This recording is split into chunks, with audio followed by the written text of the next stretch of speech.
جیت جائے گا تو اس کو اس کی وہ کاسٹ مل سکتی ہے.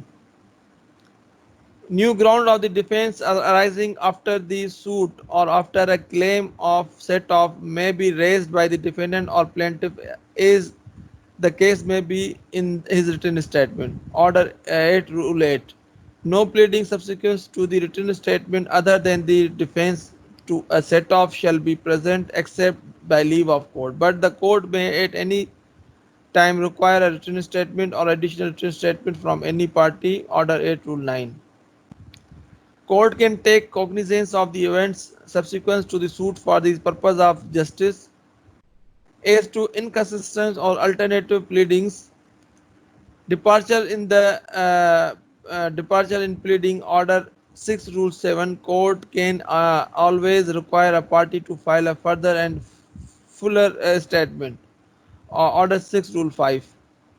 Defendant cannot file a supplementary statement raising a completely new point, nullifying the previous statement. The object is to supply what might have been omitted. اب اس میں یہ نہیں ہو سکتا کہ ریٹن اسٹیٹمنٹ داخل کرنے کے بعد آپ ایک اور ریٹن اسٹیٹمنٹ داخل کریں لیکن وہ ٹوٹل ڈفرینٹ ہو پہلی اسٹیٹمنٹ سے، تو code will not allow you. اس طرح کا کوئی کوڈ میں نہیں ہوگا کہ آپ on your wishes you keep filing statements, کہ جو پہلے آپ نے جو چیز داخل کی تھی تو اس میں تو کچھ چیزیں رہ گئی ہیں، آپ ایک اور جو ہے رپلائی داخل کرنا چاہ رہے ہیں.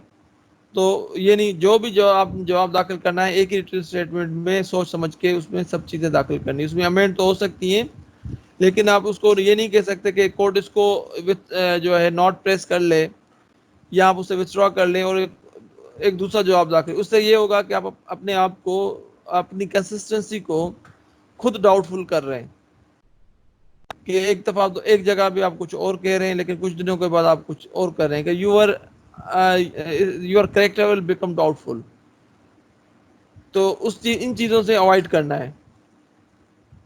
اسپیسیفک ڈینائل کا مطلب یہ ہے کہ you have to specifically mention the para and thereafter you will reply that para of the plaint. Plaint کی ہر پیرا کا الگ سے ایک پیراگراف بنا کے پھر اس کا جواب داخل کریں گے کہ اس پیرا کو آپ اس پیرا کے بارے میں کیا کہتے ہیں، اس کو ایڈمٹ کرتے ہیں، ڈینائی کرتے ہیں، یا اس کو پارٹلی ایڈمٹ کرتے ہیں اور پارٹلی ڈینائی کرتے ہیں.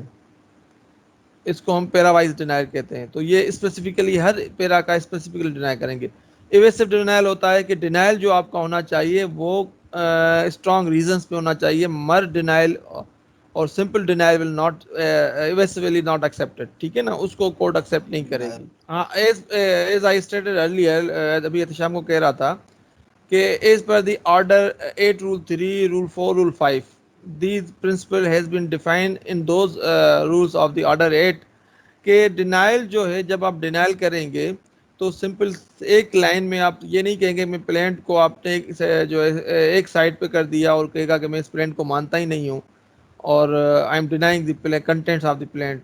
تو اس کو ہم کہتے ہیں جنرل، اس کو کہتے ہیں جنرل ڈینائل. تو general denial is not allowed in the rules of the C P سی.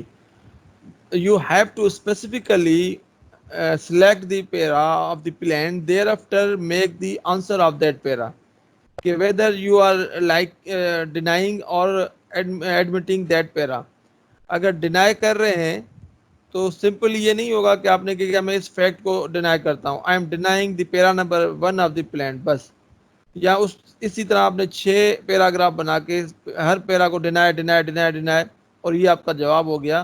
تو اس جواب کو پھر کورٹ کہے گی ایویسو ڈینائل، مطلب سمپل بال ڈینائل، اور دیٹ از ویج. اور اس کے علاوہ ویج جو ہے ادھر ادھر کی جو ہے باتیں لکھی اس کو جو ہے سمپلی اس کو آپ نہیں کریں گے with the logical reply, with the logical facts جو ہے کہ فار ایگزامپل ایک پلینٹ میں ایک پیرا ہے کہ اے نے بی کے ساتھ ایک کانٹریکٹ کیا for the purchase of the house situated the فلاں فلاں ایریا میں.